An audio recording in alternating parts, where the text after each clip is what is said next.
Hello guys, welcome to my channel Priyanka kitchen. তো আজকে আবার একটা নতুন রেসিপি নিয়ে আপনাদের সামনে আমি হাজির।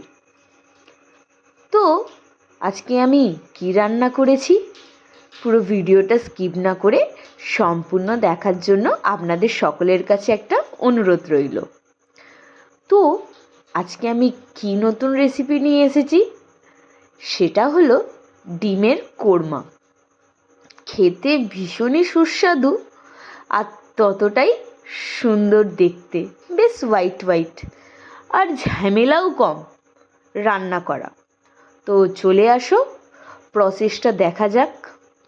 এখানে আমি ডিমের কোরমার জন্য 3টে ডিম ইউজ করেছি, আর একটা বড় সাইজের পেঁয়াজ, একটা রসুন, আর কিছুটা সিমলা মির্চ। তো এই রান্নাটা আমি সম্পূর্ণ রিফাইন্ড অয়েলে ইউজ করব।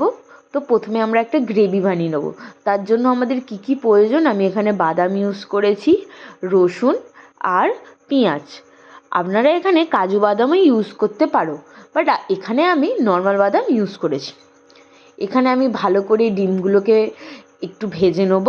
প্রথমে আমি তেলে একটু নুন দিয়ে দিয়েছি, তারপরে আমি ডিমগুলোকে পরস্পর একের পর এক দিয়ে ভালো করে ভেজে নেব।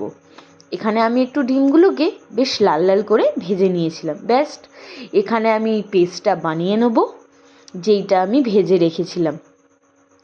মিক্সিতে ভালো করে কিন্তু পেস্ট করে নিতে হবে, না হলে বাদাম বাদাম একটা রয়ে যায়। আমি আবার কড়াই সামান্য তেল দিয়ে গোটা গরম মশলা ব্যবহার করব। এখানে আমি গোটা শুকনো লঙ্কা, কতগুলো এলাচ আর দারচিনি ব্যবহার করেছি। দিয়ে আমি সিমলা মির্চগুলো ভালো করে ভেজে নেব। ভাজার পর যেই পেস্টটা আমরা করে রেখেছি সেটা তেলের মধ্যে দিয়ে দেবো, দিয়ে ভালো করে আমরা নাড়ব। যখন দেখব অল্প অল্প তেল ছেড়ে আসছে, তখন কিন্তু আমরা কড়াইশুঁটিগুলো গ্রেভির মধ্যে দিয়ে দেবো, দিয়ে কিন্তু ভালো করে নাড়তে হবে।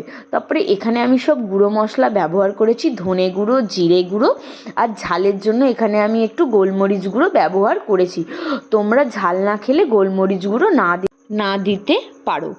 এখানে দেখো আমি ভালো করে নেড়ে নিচ্ছি, আর এখানে তেল ছেড়ে আসা শুরু হয়ে গেছে গ্রেভি দিয়ে। কত সুন্দর তেল বেরাচ্ছে দেখতে পাচ্ছ? বেশ, এখানে ভালো করে নেড়ে নিতে হবে। যেই তেল ছেড়ে আসবে, আমি এখানে কিন্তু জল ইউজ করেছি, জলটা একটু বেশি দিয়েছি যাতে ডিমগুলো একটু ভালো মতো ভেতরে ঢুকে যায়। ব্যাস, এখানে আমি একটু চিনি দিয়ে দিলাম, আর নুন। কোরমাতে কিন্তু একটু মিষ্টি মিষ্টি হয়, তাই চিনিটা একটু বেশি দিয়েছি। আর নামানোর আগে ওপর থেকে একটু কাসুরি মেথি দিয়ে দিয়েছি, এতে কিন্তু স্বাদটা দ্বিগুণ বেড়ে যায়, আর খেতেও কিন্তু দুর্দান্ত লাগে। ব্যাস, দেখো কতটা তেল ছেড়ে এসেছে।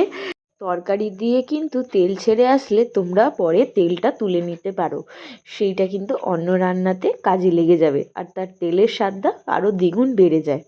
সো আমাদের এখানে ডিমের কোরমা রেডি।